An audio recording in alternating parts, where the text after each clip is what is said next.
राम राम जय जय जय राम, राम राम जय जय जय राम।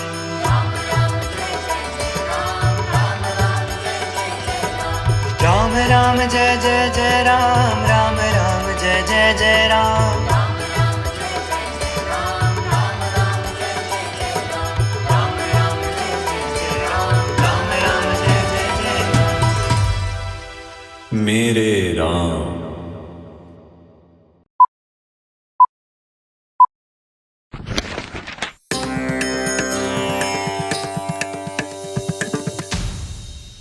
बोलिए सियावर रामचंद्र जी की जय।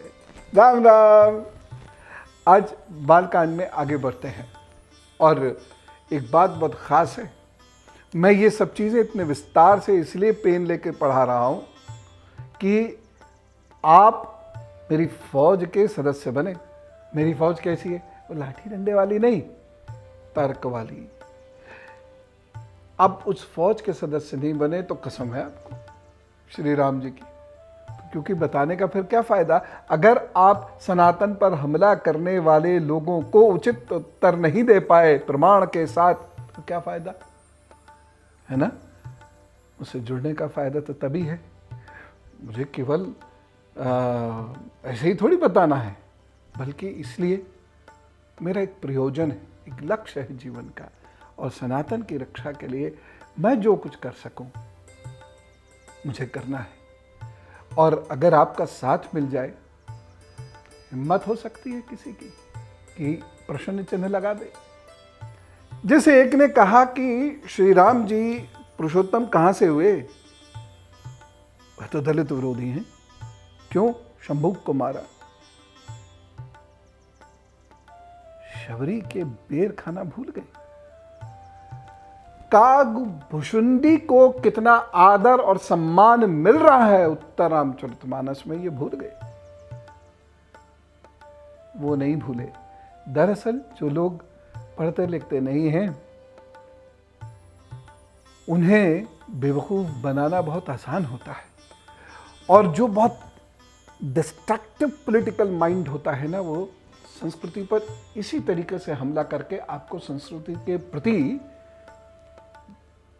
विरोध पैदा आपके मन में कर देगा। घृणा भाव आपका अपनी संस्कृति के प्रति पैदा हो जाएगा और आप स्वयं को हीन समझना शुरू कर देंगे। ये राजनीति है, सटल तरीके से अटैक किए जाते हैं हमारे ऊपर, इसको समझ लीजिए। अंग्रेजों ने भी यही किया, खामियाजा आज तक भुगत रहे हैं। कुल 80-85 हज़ार अंग्रेज लगभग 30 से 33 करोड़ लोगों की जनसंख्या को नचाते रहे। क्यों? हम बटे हुए थे। हमारा इतिहास हमें भुलवा दिया, हमारी भाषा हम भूल गए, बचाई क्या हमारे पास? A man is known by the history he possesses, and man grows if he has pride in his own history. जिसको अपनी संस्कृति पे गर्व नहीं, उसमें आत्मबल ही नहीं होगा, वो सिर्फ रोता घिघियाता हुआ सा एक मनुष्य रहेगा। गंभीर बात है तो मेरी फौज का सदस्य बनोगे ना? बालकांड की चर्चा करते हैं। मैं बता रहा था राम का नाम क्यों रखा गया। ये पूरा योग है अपने आप में। राम शब्द का जो नाम रखा गया, रा और म, ये अपने आप में पूरा योग है। इसे समझिए। पहले राम का अर्थ क्या है? रमण करने वाला। रमन्ति इति राम, रमन्ति इति राम। जो रोम रोम में रमण कर रहे हैं, ब्रह्मांड में रमण कर रहे हैं, हर जगह पर जो है, ओमनीपोजेंट, ओमनीसेजेंट, ओमनीप्रेजेंट, वो है राम। वो हर जगह है, उनका नाम हर जगह है। अब चाहे दादू दयाल हो, चाहे कबीर हो, चाहे गुरु नानक हो, वह राम को अपने तरीके से याद करते हैं। आदि गुरु शंकराचार्य हो, अपने तरीके से याद करते हैं। ऋग्वेद में 2 बार राम शब्द आया है, वो अपने तरीके से आया है। और मेरे राम जब मैं कहता हूं तो वह अपने आप में एक अलग तरीका है। आप जो राम राम राम राम कहते हैं, वो अपने आप में एक अलग तरीका है। वशिष्ठ के राम, दशरथ के राम, कौशल्या के राम, वो राम है जो हर जगह रमते हैं। कबीर क्या कहते हैं? कबीर के इष्ट राम है, लेकिन कौन से राम है? एक दोहा सुनाता हूं, आनंद आ जाएगा। और समझिए कबीर कितनी बड़ी बात कहते हैं। और इसीलिए मैं कहता हूं, man is not known by the caste he bears, man is known by the virtues he bears. Kabir साहब तो जुलाहे हैं, लेकिन एक ऐसा दोहा उन्होंने पढ़ा है, जरा सुनिए। तो पूछूंगा मैं, लेकिन कबीर साहब कहते हैं, सहस्त्र 21,600 धागा नेचल ना कई पावे। क्या मतलब हुआ? फिर पढ़ो। सहस्त्र 21,600 धागा निहचल ना कही पावे। अब देखिए कितनी गहरी बात कही है। हम लोग होंगे तो कहेंगे जुलाहे से क्या बात करनी भाई? I am the professor, I am the doctor, I am the engineer, I am graduate, I am post graduate, I speak English, I can talk English, I can walk English. लेकिन जुलाहे ने क्या बात कही है? वो ये कहते हैं, आपको पता है कि एक दिन में हम कितनी बार सांस लेते छोड़ते हैं? कबीर साहब को पता है, 21,600। अब इतनी बार लेते हैं तो ये तो ऑब्वियस है इतनी बार छोड़ते भी होंगे, ऐसा तो है नहीं। सांस कोई पैसा तो है नहीं, बस लिए ही जा रहे, इसे छोड़ना भी है। वो ये कहते हैं कि जितनी बार आप श्वास ले रहे हैं, सहस्त्र 21,600, इतनी बार जो आप सांस ले रहे हैं और छोड़ रहे हैं, तो नाक में जो वो कहते हैं जो सूक्ष्म द्वार है, सूक्ष्म द्वार, वहां राम का नाम इस प्रकार से चलता रहे जिससे ये अजबा जप बन जाए। ओहो, कितनी गहरी बात, समझ में नहीं आई होगी ना? मैं उस तरीके से नहीं कह पाया जैसे कबीर जी ने कहा, मैं भाव विभोर हो गया। कबीर जी ये कहते हैं कि 21,600 बार सांस लेते हो और छोड़ते हो, और जो नाक का सूक्ष्म द्वार है, उससे जब भी ये सांस लो और छोड़ो, उसमें राम का नाम लो, जिससे ये अजपा जप बन जाए। यानी आप उसको जपने के लिए यत्न नहीं कर रहे हैं, वह राम का नाम है, वह सता ही आपके रोम रोम में बस जाएगा। जितनी बार श्वास लोगे और छोड़ोगे, राम राम निकलेगा। यह है भक्ति। अब राम क्यों कहा होगा ऋषि वशिष्ठ ने? देखिए, ऋषि वशिष्ठ एक महान योगाचार्य है। एक घटना है, जब प्रभु राम उनसे पूछते हैं कि मैं कर्ता और दृष्टा दोनों एक साथ कैसे हो सकता हूं, तो वशिष्ठ ऋषि श्री राम के सर पर हाथ रखते हैं। अभी मेरा वो एपिसोड देखा ना कि सर पर हाथ क्यों नहीं रखते हैं, देखा होगा।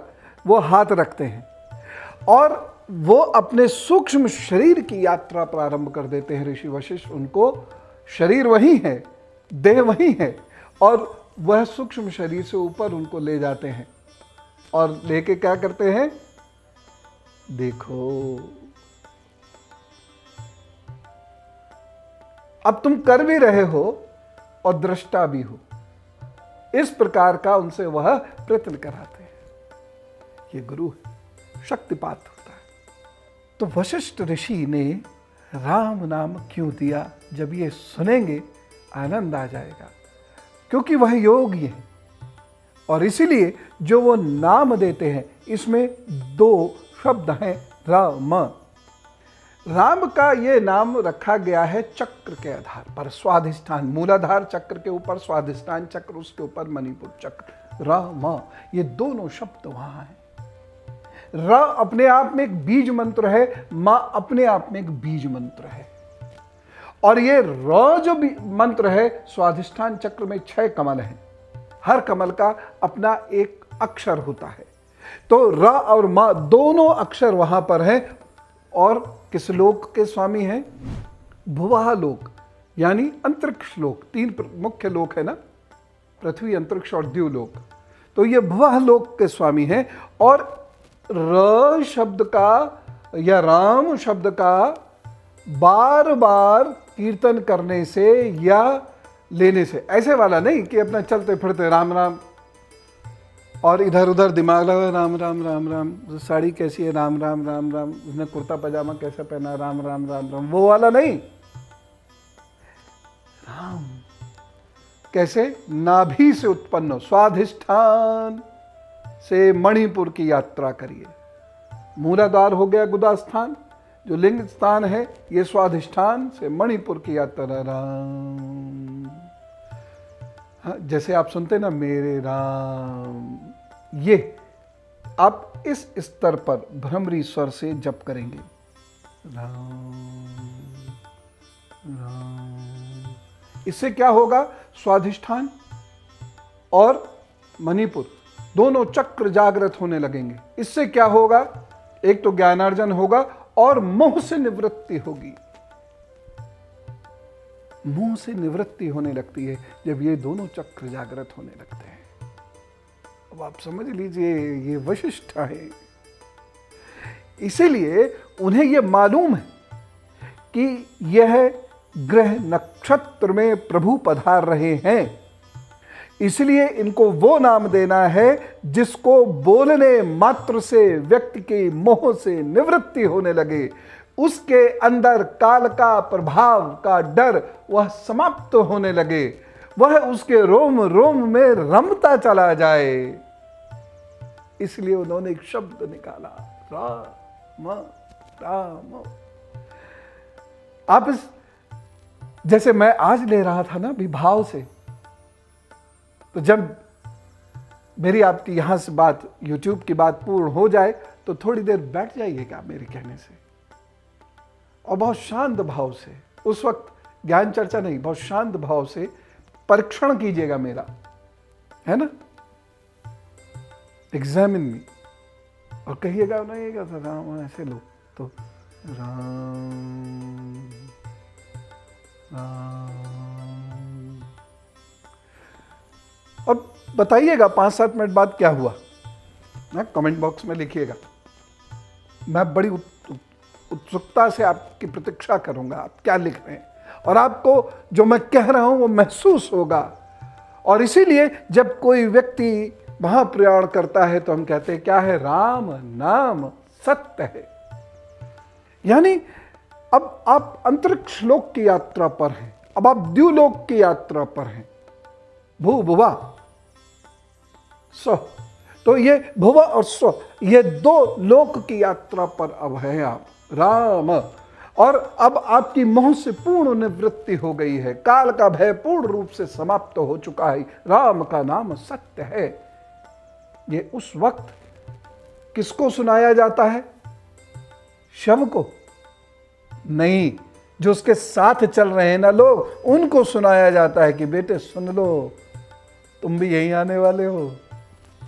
इसलिए मोह का क्षरण करके, भय से मुक्त होकर, संचय की कामना छोड़कर भक्ति पूर्वक अपना जीवन यापन कीजिए, काम के जाल में नहीं फंसिए, और फिर यहां से जो गति आपको मिलेगी वो बैकुंठ की होगी। नहीं तो भटकना, नहीं तो भटकना।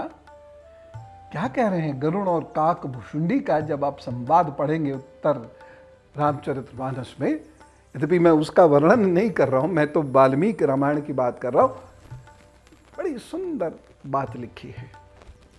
वो तो ये भी कहते हैं, और ये बात कहना इसलिए ज़रूरी है कि गोस्वामी जी तो यह भी कह रहे हैं कि जो दूसरों की निंदा करता है, चमगादड़ योनि में उसका जन्म होता है।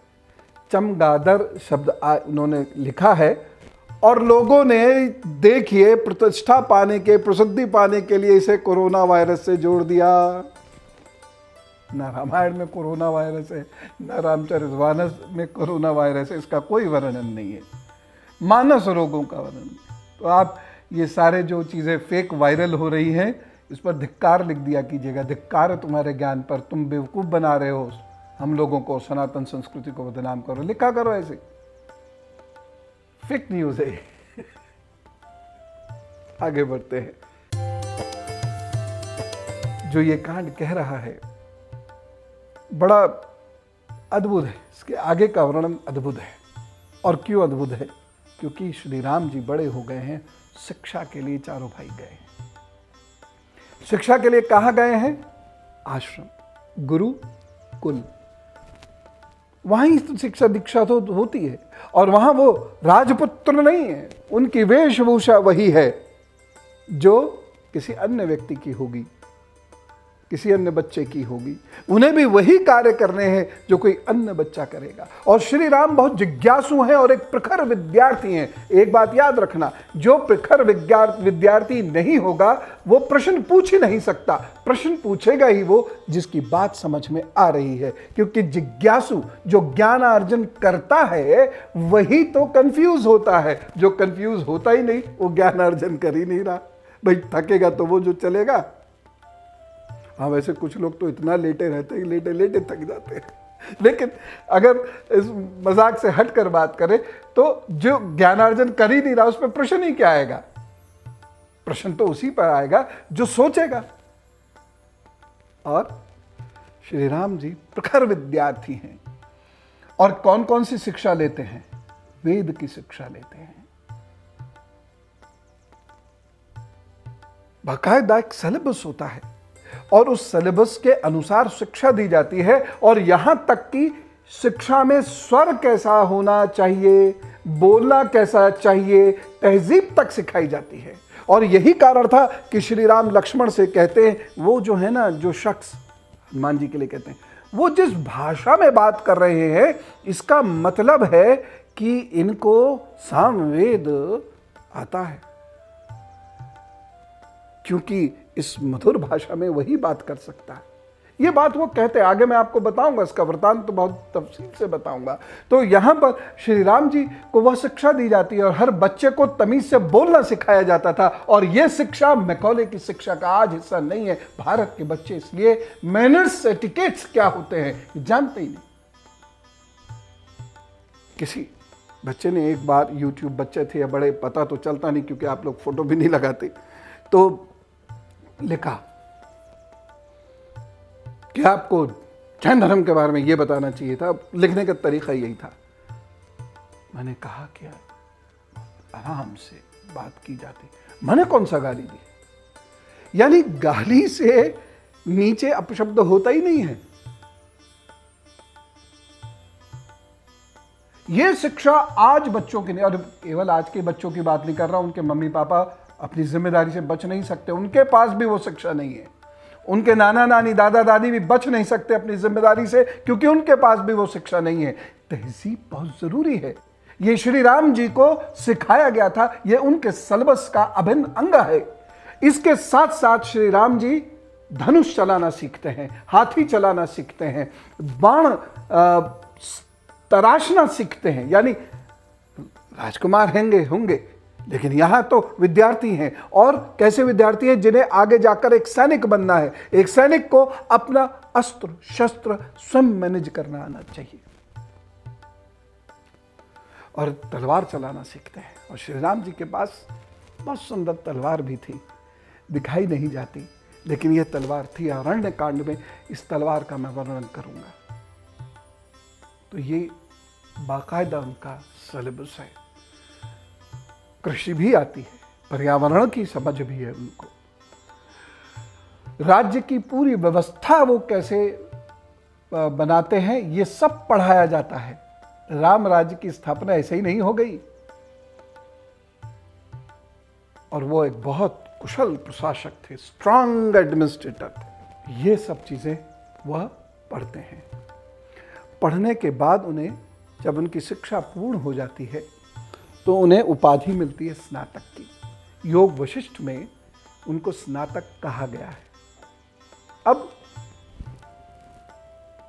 शिक्षा पूर्ण हो गई, राजा दशरथ जी मंत्रणा कर रहे हैं कि बेटा मेरा 16 साल का हो गया है, अब इनका विवाह करना है, राम जी का विवाह करना है। उस वक्त के हिसाब से 16 साल की आयु में विवाह हो जाता था। तो राम जी का विवाह करना है। इतने में समाचार मिलता है ऋषि विश्वामित्र पधारे हैं। अरे ऋषि आ गए, हटो हटो सब लोग हटो हटो। आज का युग थोड़ी है जब रोहित जी आए या ऋषि आए हैं। ऋषि तो कोई खैर कहता ही नहीं आजकल।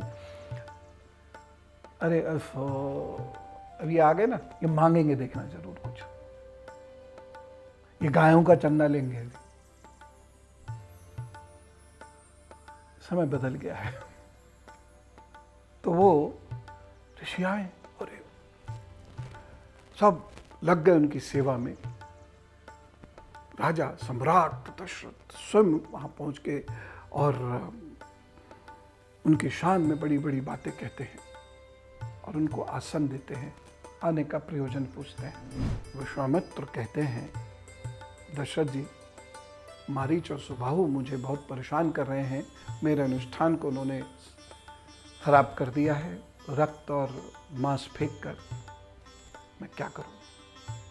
मुझे अपने पुत्र दीजिए जिससे कि वो मेरे अनुष्ठान की रक्षा करे। यूं तो मैं अपने अनुष्ठान की रक्षा करने में पूर्ण समर्थ हूं, लेकिन चूंकि मैं एक अलग रूप में वहां पर अनुष्ठान कर रहा हूं, इसलिए मैं अस्त्र शस्त्र उठा नहीं सकता।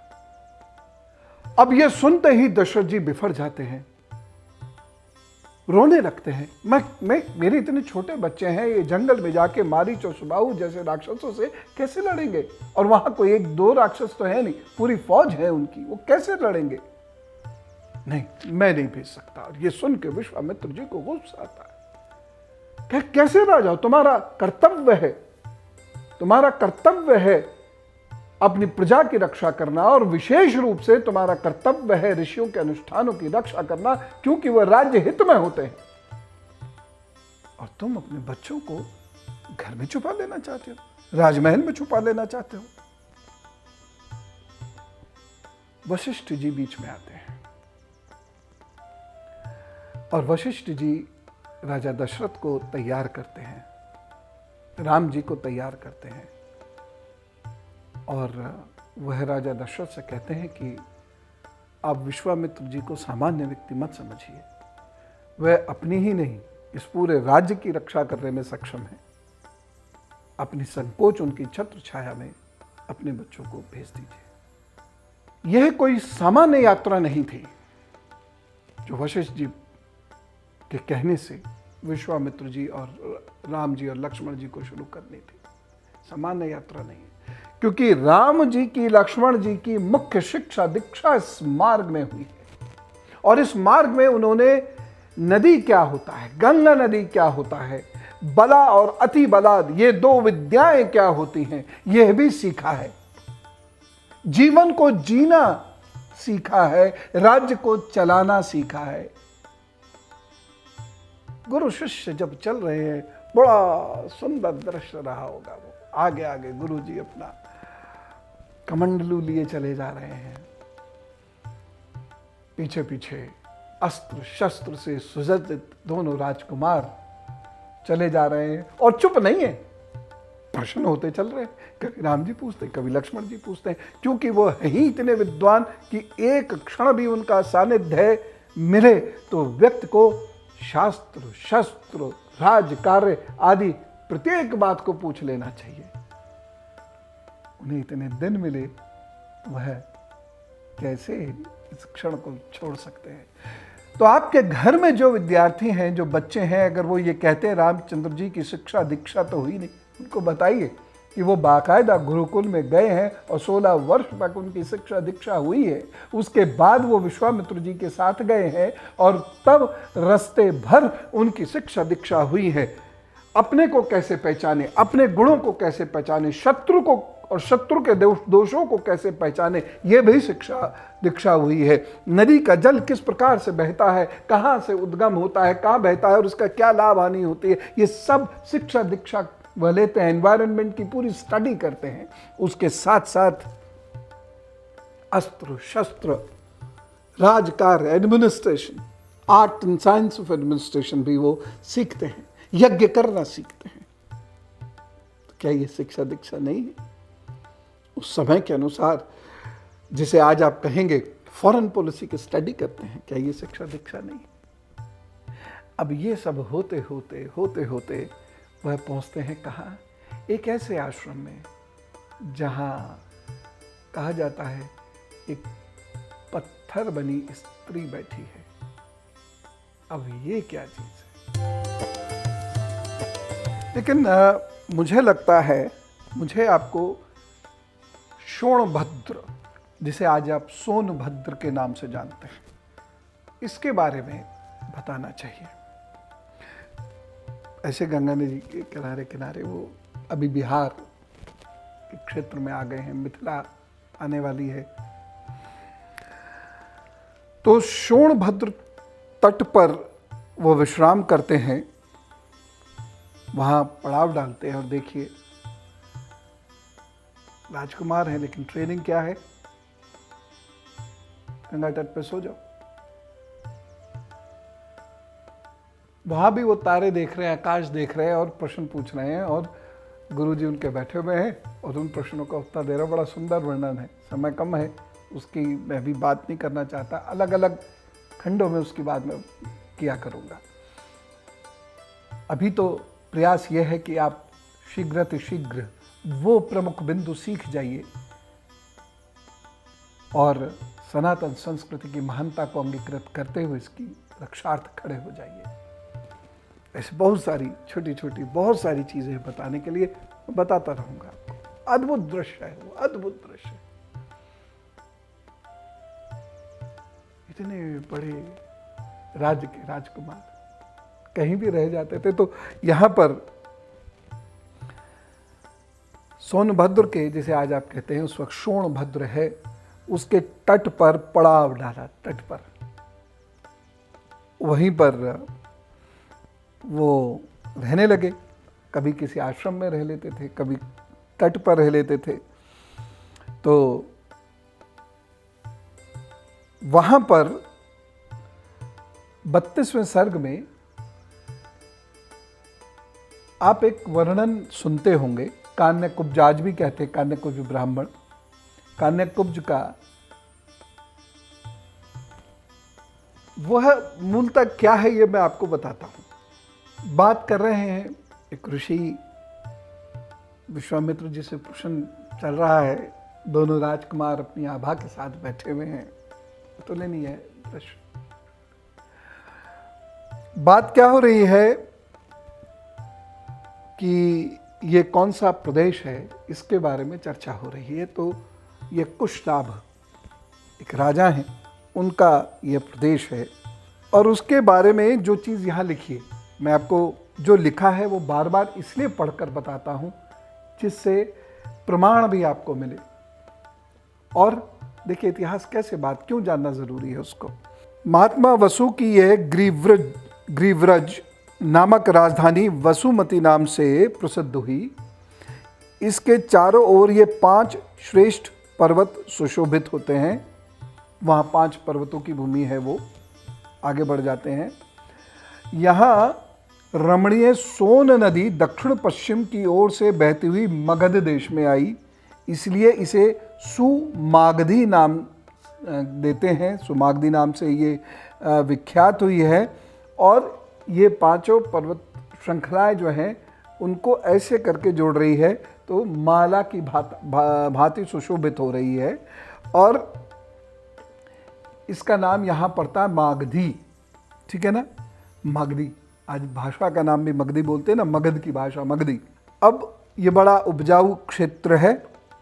इसके बाद कहते हैं कि धर्मात्मा राजऋषि कुशनाभ ने घृताची अप्सरा के गर्भ से परम उत्तम 100 कन्याओं को जन्म दिया। ये बहुत खास बात बताने वाला हूं। तो 100 कन्याओं का जन्म होता है। ये बहुत सुंदर है, लेकिन वायुदेव इनसे कुपित हो जाते हैं और इनके शरीर में प्रवेश करते हैं, श्राप देते हैं, जिससे इनका शरीर टेढ़ा हो जाता है, कुबड़ आ जाता है। इसलिए इन्हें कान्यकुब्ज भी कहते हैं। ये कुबड़ वाली कन्याएं, 100 की 100 कन्याओं को कुबड़ आ जाता है। तो ये कुबड़ क्या है? देखिए कथा किस प्रकार बनाई जाती है। दरअसल वायुदेव, वायु क्या है ये? वात, गैस, ये उनके शरीर में प्रवेश करती है उनकी बुरी आदतों की वजह से, और उसकी वजह से शरीर उनका टेढ़ा मेढ़ा हो जाता है। टेढ़ा मेढ़ा होना क्या है? गठिया रोग। इस रोग का नाम आयुर्वेद में संधिवात ही तो है। संधियों में दर्द उत्पन्न कर देती है जब ये वात बैठ जाती है। संधिवात इस रोग का नाम है आज भी। संधियों में सूजन होने लगती है, वो चलने से मना कर देती हैं। जब चलती हैं तो कीर्तन होने लगता कटर कटर की आवाज के साथ। सूजन आ जाती है, उसके बाद हाथ पैर उंगलियां ये टेढ़े हो जाते हैं। फिर 33वें सर्ग में क्या कहा गया है? श्लोक 24 में सुनिए। श्लोक 24 में ये कहा है, वात रोग के रूप में आए हुए वायुदेव ने उन कन्याओं को छोड़ दिया। सीरियल में इसे अलग तरीके से दिखाया जाएगा, लेकिन आप ये जानिए ये गैस्ट्रिक प्रॉब्लम थी उनको, और उसका इलाज हुआ बाकायदा, और उस इलाज के बाद वह कुब्ज दोष से निवृत्त हो गई, निरोग हो गई, उत्तम शोभा से संपन्न प्रतीत होने लगी। यह था। ऐसी बहुत सारी चीज़ें होती हैं जो हमको लगता है कि ये तो इस प्रकार से वो वायुदेव खड़े होंगे, मुकुट होगा, बढ़िया मालाएं होंगी, और यूं करके दुशाला उन्होंने लिया होगा, और वो सूं सूं सूं सूं करके 100 कन्याओं में घुस गए होंगे।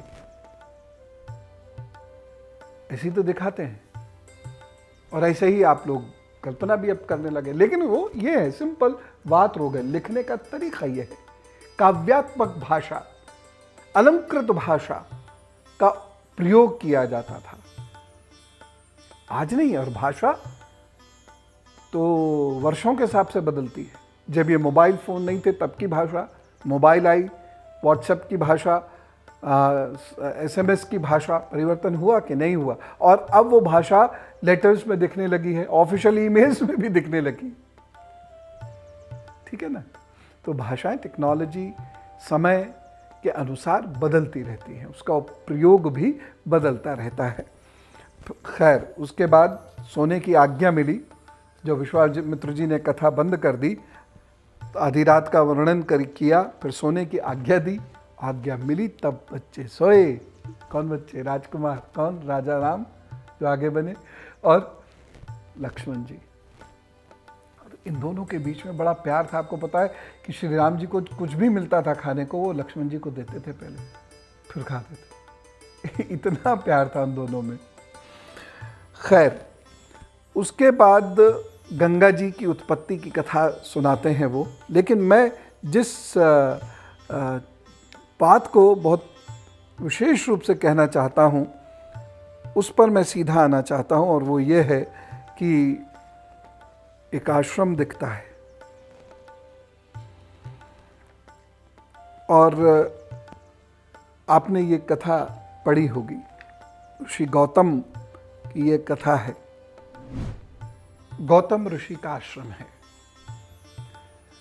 वहाँ की खूबसूरती अद्भुत रही होगी, ये देखकर लगता है। लेकिन फिलहाल तो हर जगह धूल ही धूल थी, मिट्टी मिट्टी थी, और वहाँ एक स्त्री बैठी हुई है जिन पे मिट्टी चढ़ गई है।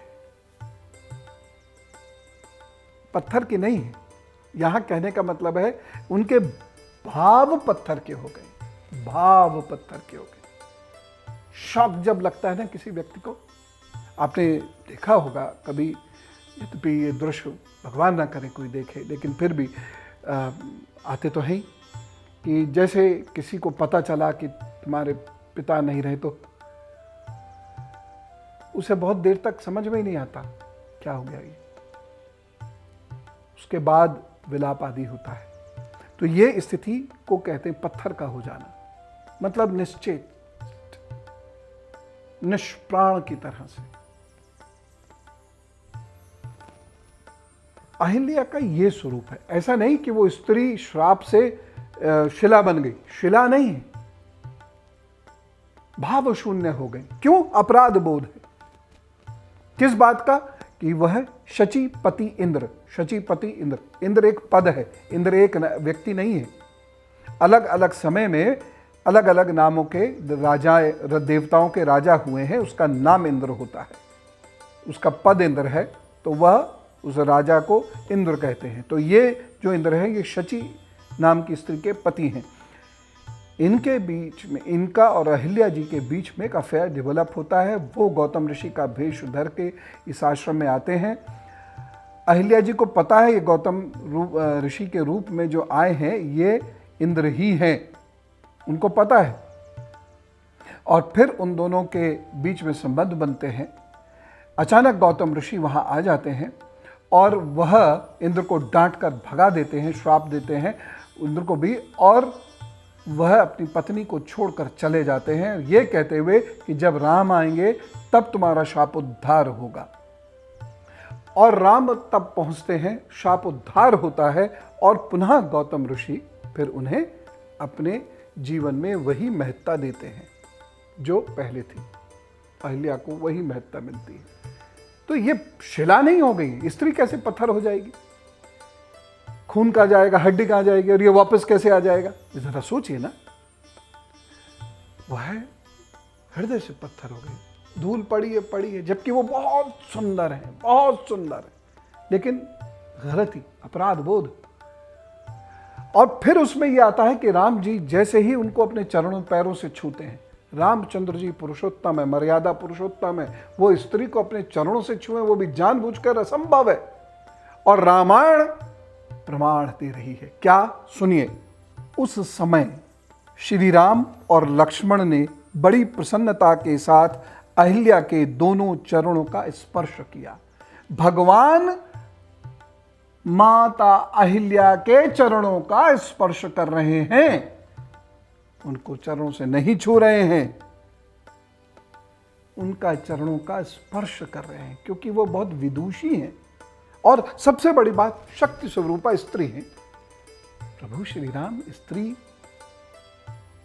का अनादर करें, ये नहीं हो सकता। अब आपके मन में तुरंत आएगा और आपके कमेंट बॉक्स में आप तुरंत लिख देंगे, तो अग्नि वाला, मतलब कई चैप्टर बाद की बात तुरंत लिख देंगे, तो अग्नि परीक्षा क्यों करवाई, छोड़ क्यों दिया?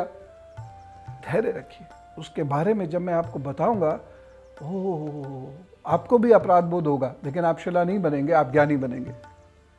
और सनातन संस्कृति पर इस प्रकार का जो हमला करेगा उसे आप जवाब देंगे, हे मूर्ख पढ़ इसे, ऐसे बोलेंगे। लेकिन चूंकि हमें सभ्य रहना है तो हम कैसे बोलेंगे? रे मूर्ख पढ़ इसे। क्रोध का प्रयोग नहीं करना है। तो अब जब राम जी ने उनके, लक्ष्मण जी ने उनके चरणों का स्पर्श किया, उनमें जीवन आया। फिर गौतम ऋषि आए और पति पत्नी का मिलन होता है। लेकिन अब एक बहुत महत्वपूर्ण घटना होने वाली है जी, और वो घटना कहाँ होगी? राजा जनक जी के यहाँ। आज नहीं बताऊंगा, लेकिन थोड़ी सी प्रतीक्षा कीजिए, राम राम का जप कीजिए, अपना अनुभव बताइए और उसके बाद सुनिए। और तब तक के लिए जरा ये कहिए, सियावर रामचंद्र जी की जय।